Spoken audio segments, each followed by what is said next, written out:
والإسلام ديني ومحمدا رسول الله. Assalamualaikum warahmatullahi wabarakatuh. Alhamdulillahirrabbilalamin. Wassalatu wassalamu ala asyrafil anbiya'i wal mursalin Sayyidina Muhammadin wa ala alihi wa sahbihi ajma'in. Amma ba'du. Alhamdulillah, kita bisa berjumpa kembali dengan saya, Neng Ocha. Apa kabar sahabat yang dirahmati oleh Allah Subhanahu wa Ta'ala? Semoga dalam keadaan sehat walafiat. Amin ya rabbal alamin.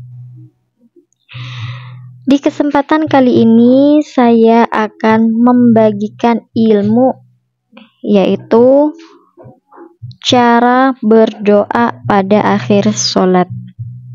Nah, sebelum kita ke pembahasan, jangan lupa yang belum subscribe, tekan dulu tombol loncengnya supaya kalian tidak ketinggalan ilmu-ilmu yang bermanfaat lainnya. Dan jangan lupa di like, komen, serta share, karena ini merupakan potensi pahala jariah.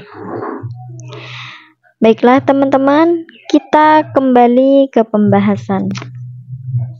Seperti yang kita ketahui, berdoa pada akhir sholat merupakan amalan yang dianjurkan Rasulullah SAW.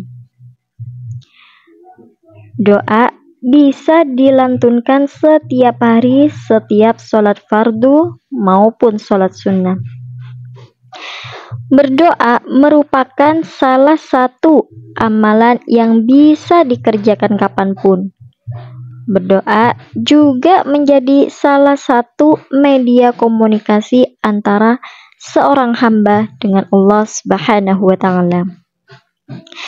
Allah Subhanahu wa Ta'ala berfirman dalam Al-Quran melalui surat Ghafir ayat 60. Allah Subhanahu wa Ta'ala memerintahkan hambanya untuk berdoa. Bismillahirrahmanirrahim. Wa qala rabbukum ud'uni astajib lakum.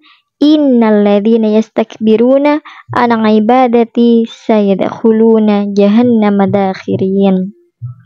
Yang artinya, Tuhanmu berfirman, berdoalah kepadaku, niscaya akan aku perkenankan bagimu apa yang kamu harapkan. Sesungguhnya orang-orang yang menyombongkan diri tidak mau beribadah kepadaku akan masuk neraka jahanam dalam keadaan hina dina. Dalam hadis, Rasulullah SAW juga menganjurkan umat Islam untuk senantiasa berdoa. Berdoa bahkan dikategorikan sebagai amalan yang mulia. Dari Nu'man bin Bashir, Rasulullah SAW bersabda, berdoa adalah suatu ibadah. Hadis riwayat Abu Dawud, Nasa'i, Ibnu Majah, dan Tirmizi. Dalam riwayat dari Abu Hurairah, Rasulullah SAW juga menuturkan, tidak ada sesuatu yang lebih mulia di sisi Allah Subhanahu wa Ta'ala selain berdoa. Hadis riwayat Tirmizi dan Ibnu Majah. Nah, dalam sebuah hadis Rasulullah SAW pernah berkata pada Muaz bin Jabal, janganlah kamu melupakan berdoa pada akhir setiap sholat.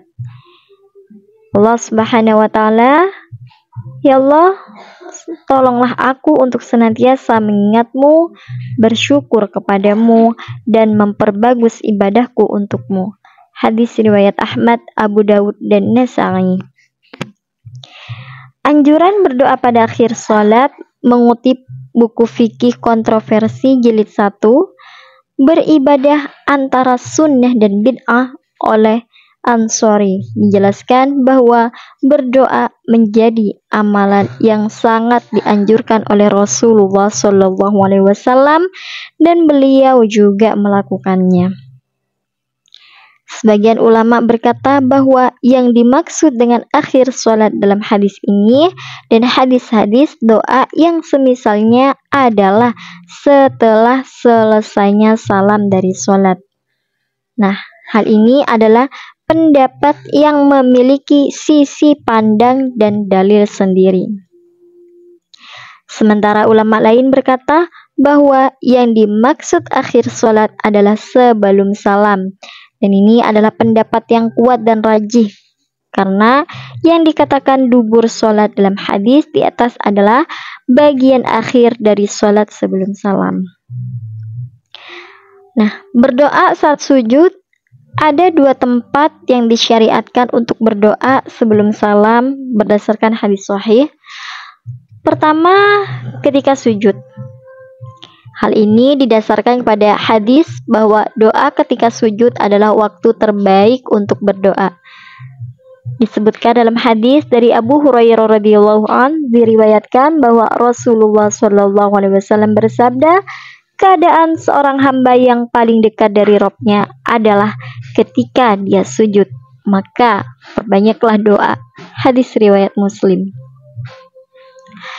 Mengutip buku panduan sholat Rasulullah oleh Imam Abu Wafa, Syekh Muhammad bin Shalih Al-Utsaimin radhiyallahu an menjelaskan tentang memperlama sujud akhir untuk berdoa dan beristighfar bukan termasuk sunnah, karena yang sunnahnya ialah antar gerakan sholat waktunya hampir sama, baik ruku, bangkit dari ruku, sujud, duduk di antara dua sujud.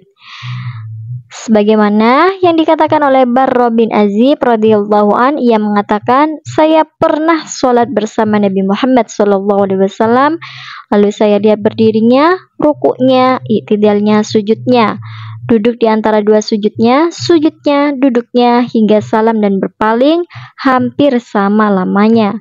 Hadis riwayat Muslim dan Ahmad. Lalu pendapat kedua menyatakan berdoa saat sholat afdol dilakukan ketika tasyahud. Rasulullah Shallallahu Alaihi Wasallam ketika mengajarkan tasyahud kepada Abdullah bin Mas'ud, beliau bersabda, lalu hendaknya ia memilih doa yang ia sukai pada saat ini. Seseorang boleh menyedikitkan doa atau memperlama setelah tasyahud akhir sebelum salam. Berdoa juga dianjurkan untuk dilakukan setelah sholat. Dalam sebuah hadis riwayat At-Tirmizi dikatakan bahwa Rasulullah Shallallahu Alaihi Wasallam ketika ditanya perihal doa yang paling didengar, yaitu doa yang paling dekat dengan diijabah, menjawab adalah doa di tengah malam dan setelah sholat 5 waktu. Hadis riwayat Tirmizi. Berdoa dan zikir setelah sholat bisa dimulai dengan memperbanyak istighfar, menyebut kalimat takbir, tasbih, tahmid, dan tahlil. Kemudian bisa dilanjutkan dengan mengucapkan syukur atas nikmat dari Allah Subhanahu wa Ta'ala, serta dianjurkan pula memohon untuk dibukakan pintu ampunan. Wallahu a'lam. Nah, itulah teman-teman betapa pentingnya berdoa. Jadi ketika kita sudah selesai sholat, jangan lupa berdoa pada akhir sholat. Nah, mungkin hanya ini yang bisa saya sampaikan. Semoga ini bermanfaat buat teman-teman semua, dan usahakan setiap selesai sholat jangan lupa berdoa. Barakallahu fikum. Saya Neng Ocha, mohon maaf kalau ada kata-kata yang kurang mengenakan atau ada sesuatu yang salah, saya mohon maaf yang tiada batasnya. Saya Neng Ocha, wassalamualaikum warahmatullahi wabarakatuh.